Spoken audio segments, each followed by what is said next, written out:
Well, what we did find out today is God loves tacos, and so do we. It's not even Tuesday, but today we're talking investigating the investigator. I'm living with D, and I need you now. Stay tuned for the after show. You're tuned in to AfterBuzz TV, the ESPN of TV talk.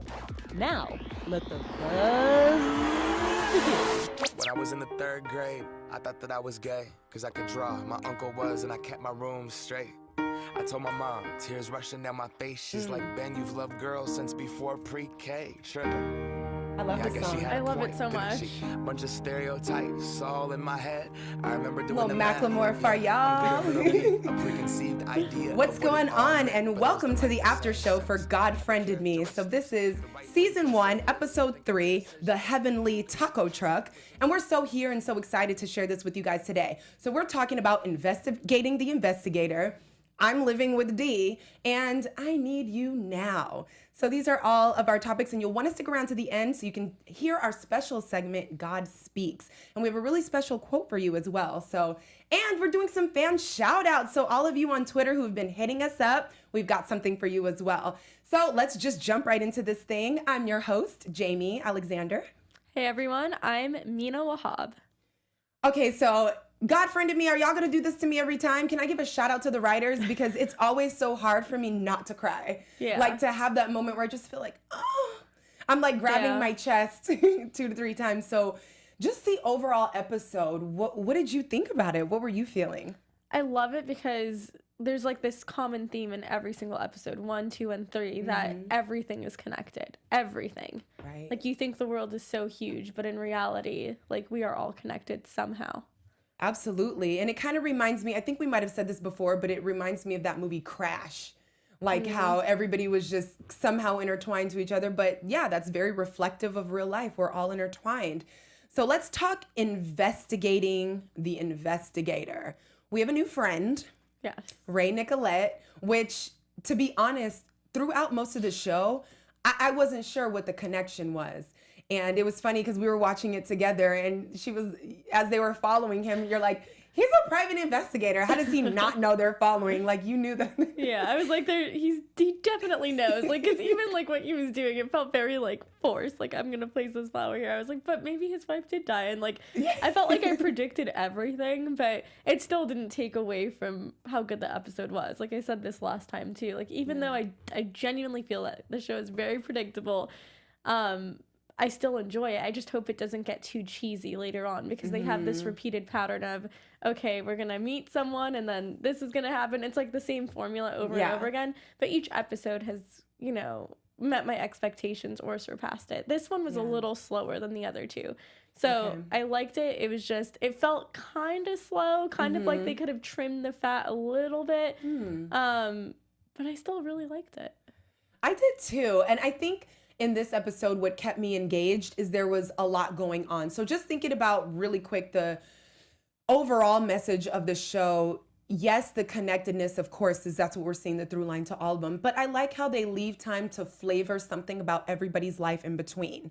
So Kara and Miles, their relationship, how his father relates to his daughter and to Miles. People's opinion, Rakesh, they throw that in there. So being able to touch on everyone, you know, Kara being up for a promotion in the feature section, and then having that chat with her friend, and then her friend coming through being like, ooh, girl, who's that guy? So it was a little bit slower, but they also jam-packed it with stuff that I think is going to be, that's not only keeping the story going, but it's going to be very beneficial later to the entire plot, which we don't know, but we can talk about that, you know, at the end. But it did feel very freeform-ish in a way, or like ABC Family, just because it had that element of like, let's talk about the romances, let's like there, like usually CBS I don't feel like appeals to that teen demographic, and I feel like this show does. It appeals to everybody. It's so like overarching, where like whether you're a kid, a teen, an adult, or even if you're like much older, I feel like everyone can get something out of this show, and I feel like it's really hard to create a show that does that. The only one I can think of from like my childhood is Seventh Heaven. You took that right out of my brain. This is so Seventh Heaven. It really is. Yes. But like without it being overly, because Seventh Heaven was like overly Christian. I feel like even though this has Christianity in it, it has something for everyone. It's not like a Christian show versus Seventh Heaven pretty much was. Even though both the dads in this show are reverends, I still feel like at least this show has alternate points of view in a way. Right, because it's definitely not a Christian show. They're not spitting out verses every month. So no, I totally agree. Me too. It is so Seventh Heaven. I love that you said that because that's so reminiscent of back in the day. Yeah. Yes, and you're right about this show being very family and appealing to everyone. So I love this investigator guy because he's really hardcore in the softest way. He's like a hardcore teddy bear. And so we meet him. It's like, who is this guy? So they go to the taco truck and it seems random. And then things just start to pick up. So the wallet snatch, when that happened, I was like, okay, there's definitely a person behind this. This is so played and staged. Mm-hmm. But then as they made the connection between the investigator and being like, and then Kara jumping in and being like, okay, now I'm starting to put two and two together with how this whole thing rolls. Somebody picks your pocket, then we meet an investigator, let's just ask him. Mm-hmm. So I love how that all went together. I just definitely wasn't sure in the beginning how it was going to end up, but I was very happy with that. Yeah. Yeah. Yeah. I just keep thinking like these powers can be used for evil so easily. Right. Like what if they keep trusting that this is going to be meaningful and then they get themselves into a situation that's like really dangerous or really bad. Like because we still don't know if it's really God or if it's not God. Like, we don't know where this show is taking this concept of the mastermind behind the account. We really don't know. Right. Now, I feel like I want to be a private investigator. Like, I need to know what's going on. And again, I want to shout out the writers. I forgot their Twitter handle, but if you go to God Friended Me Writers, they're on there and they're always tweeting. And what I love about the writers is I'm catching all these funny little quips and comedic things that they have going on. And it really makes the show fun. Like, all these little side notes and under the breath comments. You know, I feel like even in the beginning, I don't remember exactly what it was, but even when they opened the show and the investigator and Miles and Kara were sitting there, they just kind of had jokes a little bit, and I just appreciate that. I think that one of the jokes, because it was something that I was literally thinking too, it was when Miles lost the majority of his audience, and someone wrote something like, you're going to hell, and because he was like talking about believing in God, and then his friend says that's like really like contradictory and ironic, like for an atheist to say you're going to hell. So it was funny because I was thinking that very same thing. So I like that they put in those little quips that you're talking about. Yeah, it really makes the show fun and funny, and you take it seriously because the plot lines are really poignant. Like, again, not only the connection with people, but to really think about the moments and times in your own life where, oh, if I hadn't introduced this person to that person, or the way we connect in real life. So there's always that moment where it's like, you just never know who you're serving and who you're helping as you're going through your day, doing what seems to be normal things, having tacos at a taco truck. Yeah. That's normal. But what does it become when somebody snatches your wallet, then you meet somebody and the day goes by. So I just love how having that comedy mixed with the reality, mixed with faith, mixed with social media, it just kind of feels like real life. So they meet him and we're trying to figure out the connection with the investigator. And now, what did you think when you first met him? Were you able to tell at the end, like, what was your ideas when you first met the new guy that they friended? Were you able to predict anything about what could have possibly happened with them? Well, it was, like, hard to tell exactly where it was going. Like, he kind of played this role of, like, okay, like, I know there's something you're not telling me, because, like, the whole premise of someone coming up to a private investigator and saying you want to find someone who snatched your wallet is kind of ridiculous. Like, you would just report it stolen, or, like, I don't know. It's just, like, it's a little extra to, like, go through a private investigator. So, I don't know what I thought. I just kept thinking, like, what is the role of this private investigator? Because I knew it was going to be something bigger than him just being a private investigator, because that's how the shows have been operating this whole time, is that you think someone is meant for one role, but they take on another. Right. So, like, on the surface, you might think, oh, this is just X, Y, and Z, but it's meant to teach you something. And sometimes I think, like, especially if we take it back to last week's episode with the lady who got fired from her job and had the autistic son, like, sometimes it's not necessarily that you're helping that person, it's that you're also helping yourself to see that you were able to do something for somebody else, and that brought out a different set of characteristics and qualities in yourself that you never knew you had, because giving is the best gift, is to give and to, like, share that, like, love and kindness and just spread it around. So I love that you know, they're being rewarded for doing these things, but it also teaches them lessons about themselves in helping other people. Yeah, and I would add to that to say that there's also layers to people. So what a really poignant moment for me was when he was talking. He seems like, you know, kind of like this rough, oh, I was a cop, I was a private investigator, but then he's talking to Kara and, you know, he's talking about his wife who passed away a year ago and being like, you know, a year can feel like forever and it can also feel like just yesterday. And I totally related to that. And it just gave not only the character so much depth, but the show some more depth. So that was like, okay, so where is this going? Yeah. That kind of really opened up the character, and I love how that unfolded. So we're going to get back to talking about the private investigator and how that wrapped up with this stealing little boy.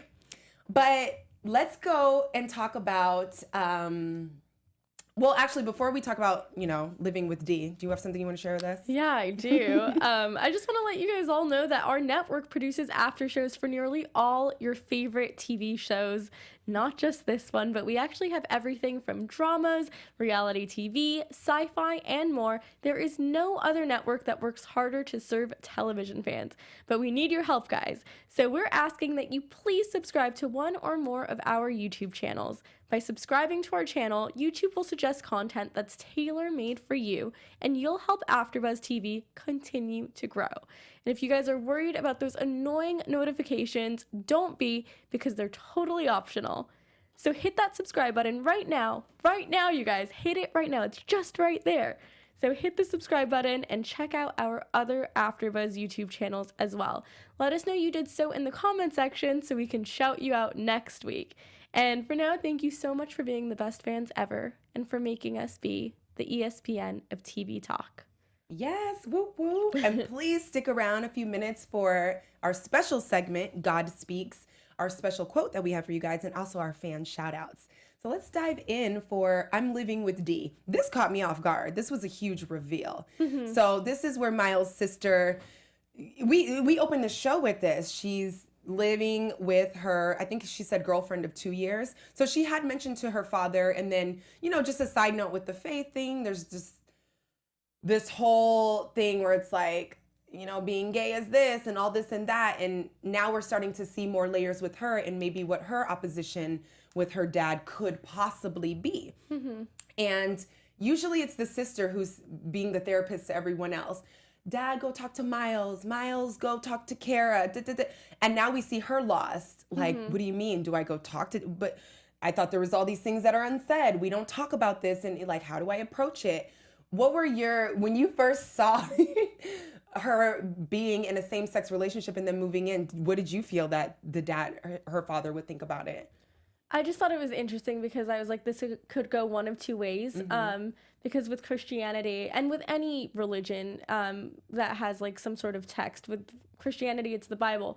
Yes, you have the work that says the certain commandments and also the rules, but you also have the interpretation of that text, whether it's with the Bible, the Quran, even like the Constitution of the United States. You can always form your own conclusions, and everyone has a different reality or a different interpretation of that text.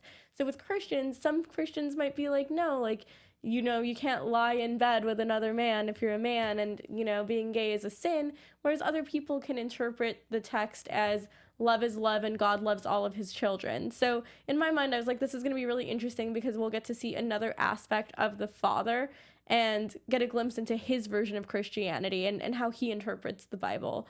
So I was just curious to see how it would play out. I thought that I kind of assumed, I was like, well, I don't know if he'll be super open to it because so far he seemed pretty rigid in what he believes in, but it was really refreshing to see that he was open. I think he was more just hurt that the daughter wasn't upfront with him. Yeah, he's definitely, I would say, rigid in his beliefs, but very fluid with his children.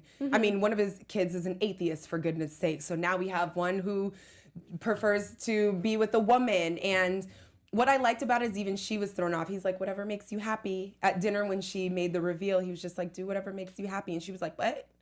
So, that part didn't feel authentic to me. It felt like there was spite underneath that message. So I couldn't tell if he really meant do whatever makes you happy or if he didn't, or if he was just upset so the words came out that way. That's why I couldn't figure out how he actually felt about the situation. So I think it's one of those things, like, you do have the parents that are like, we love you no matter what, and we're so excited for you, we don't care who. And then the people who, we love you no matter what, but it's kind of like that reluctant acceptance.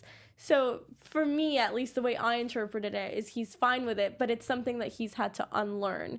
Because especially with an older generation, I feel like there's so many things you have to unlearn where you're like, maybe he as a kid, he was taught that this is wrong, this is a sin, but he's unlearning like all the things that he doesn't believe to be true anymore. And he's trying to like be more fluid with his opinions. Yeah, no, I definitely get what you're saying. Now, what I got from it was two things. One being that this is episode 3. It's like, your son's an atheist. We already spent 2 episodes going through that. So your daughter choosing to live with her woman at this point cannot be the biggest blow at this point. Right. So I think in dealing with Miles, he now has the space to deal with his daughter, where it's like, well, I'm not going to jump on her about it because I've already fought with Miles about this, so I don't need to fight with her about it. But then what we learn is not only did the dad open up, but he's so sweet. It's like he came to Miles' atheist podcast launch party. He brought a housewarming gift to his daughter and her girlfriend. And then I think that underlying, you know, thing that you might have heard when he's like, whatever makes you happy, came more from like, don't we talk about these things? Do we not talk? Because when he was at her house, he was just kind of talking about, how did I miss this? You talk to me about everything, but not this. And so I think he's just maybe just a little upset. Like, I'm still your dad. I still want to hear about these things. I still want you to talk to me about it, just because you don't think my beliefs are in alignment with it, which is the kind of household you want. Like, just because I don't believe it doesn't mean that you're wrong and you can't come to me as a parent. So I thought that was a really beautiful moment. And then it's like, speaking of moments, I love the moments that they give Rakesh. So let's talk about that I Need You Now. Like, he got up there really singing. Yeah. And I thought that was so cute because in every episode thus far, Rakesh has his little overcoming moments. He kind of has his own little section where he has something that he's got to overcome. And this was cute. Him dealing with Jaya has been a real lesson for him. So I love this. What did you think about the karaoke club scene? I just love how they're so different. They're polar opposites. She's like this really fiery, free spirit that's very bubbly and outgoing. And I think she's attracted to him because he's probably different from most of the guys she's dated. Because I feel like when you're super bubbly and outgoing, you're kind of drawn to people who are also like loud, outgoing, and like fun in that regard. Yeah. So it's probably like really refreshing for her to see someone who's awkward, because that can be endearing in a way where if a guy doesn't really have game, you know that you're not going to be played. You know that there's like, that lack of like swag kind of makes him a little bit more charming and endearing, because it takes more effort for him to woo her, because he's willing to step out of his comfort zone to woo her. And I think that's like really beautiful in and of itself, is that you're willing to like push your boundaries and surpass your comfort zone because there's something that you really want. Like, you want to connect to this person that you really like. Right. And it's not like, I don't consider it changing yourself. I consider it challenging yourself, which is a clear distinction between like how Aladdin acted to win Jasmine versus how he's acting to win her heart. Yeah, and I love it. I love the character development because last episode he could barely spit out, I saw you with another guy and I felt some kind of way. He was just kind of like, ugh. He was huffy and frustrated. And so it is beautiful to see his character evolve, because this time we got to see it only took one scene for Jaya to be like, I'm really into karaoke and I'm going to call my karaoke friends. They love it. Are you going to sing? He was like, I don't sing. Well, that juxtaposition in their character, like you said, she's joyful, she's free, she's got all this going on. Karaoke is her thing. And I love how Rakesh was just able to see quickly, like, okay, she wants to invite her friends. This is not my thing, but you know what? If this is what makes her happy, let me get on this stage. And I just love seeing him, like, thank you for hopping to it a little bit quicker, sir. Yeah. Like, so that's great. I love how they throw that in just to give Rakesh some of the overcoming, and, you know, how God speaks to him. He's still learning and evolving, and it just falls in line with everything. So, yeah, no, that was great. Yeah, definitely. All right. Well, this is the moment you've all been waiting for. God Speaks. This is our special segment coming up for you guys. Love it. Yes. So this is the moment where we talk about how God has spoken to us in real life, not on the God Friended Me set, through social media. So here's a quote that I found that actually spoke to me from lovely Erica is don't stress. When God wants you to attain certain goals, he will make a plan. Nothing can hinder God's plans for your life. So I felt like this was a good reminder because sometimes things don't go the way we expect them to. And we can see this very much in the show. They're showing up to a taco truck thinking they're going to meet somebody for whatever reason, but their mind is limited to only what they know. But I do feel like God always has a plan. So being able to look at things like that, it's like, you know what? I didn't get the gig this morning. I missed the train. I did, whatever happens, just knowing nothing can hinder God's plans for your life. Even just reading something like this on social media blesses me like, oh, that was a message from God. Yeah. I do like that. I just want people to be careful because sometimes when you hear like, oh, just let go, like leave it up to like fate, sometimes people do take this attitude like, oh, well, I don't really have to try as hard. What's meant to be will be. But I definitely think that it's a combination of like really working towards something and like you have to know when to push and when to let go of control because sometimes people are like, oh, I'm just going to leave it up to chance or up to God's hands. I think God helps when you try to make things work with him. But isn't that what they're doing in the show?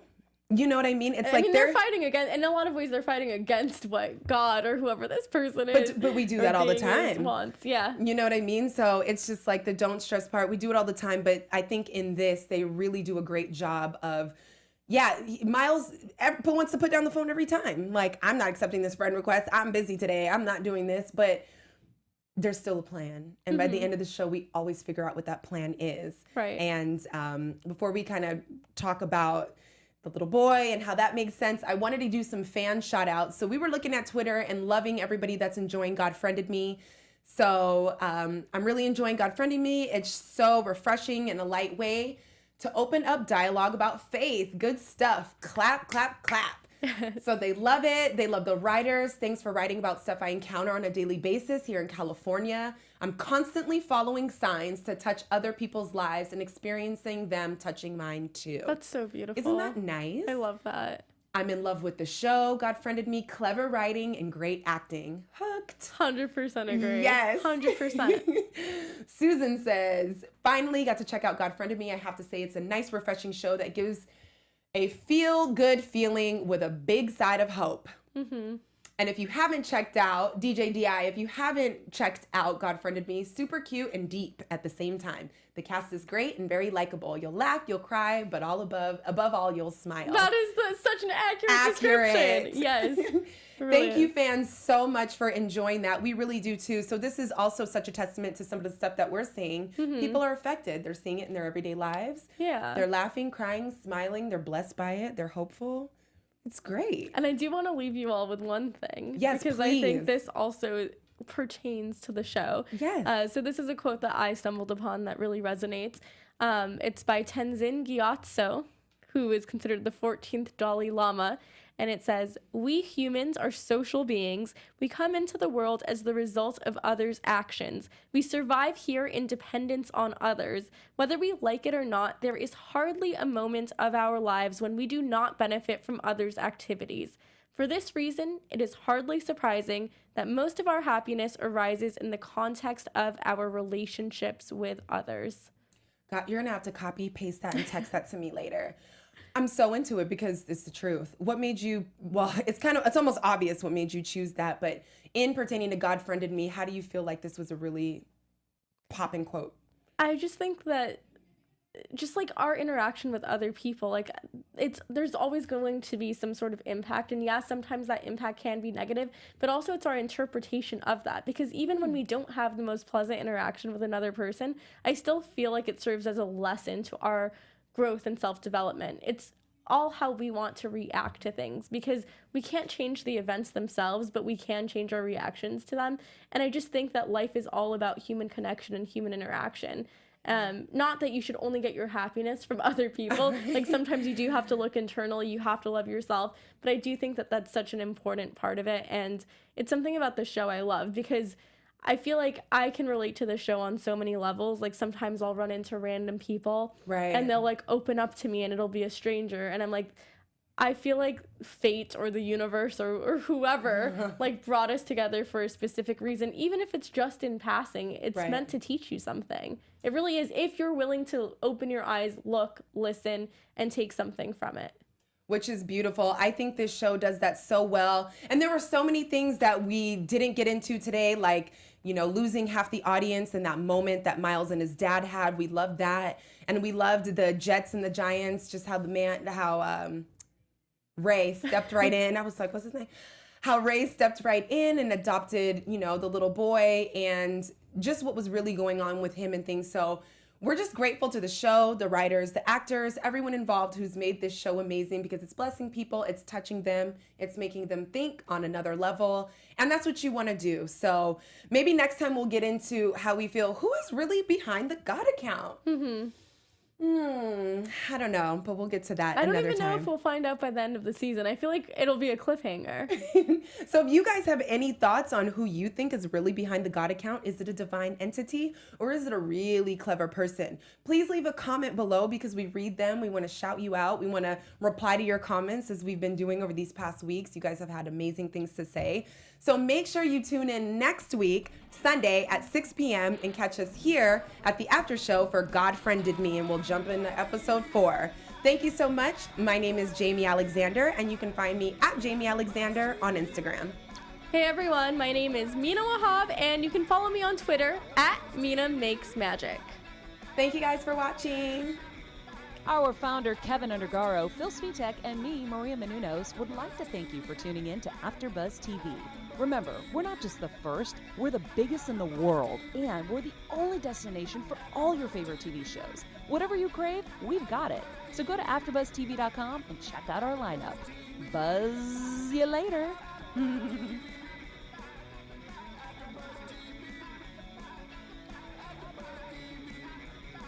The views expressed herein are those of the hosts only and do not necessarily reflect the views of AfterBuzz TV or its owners or principals.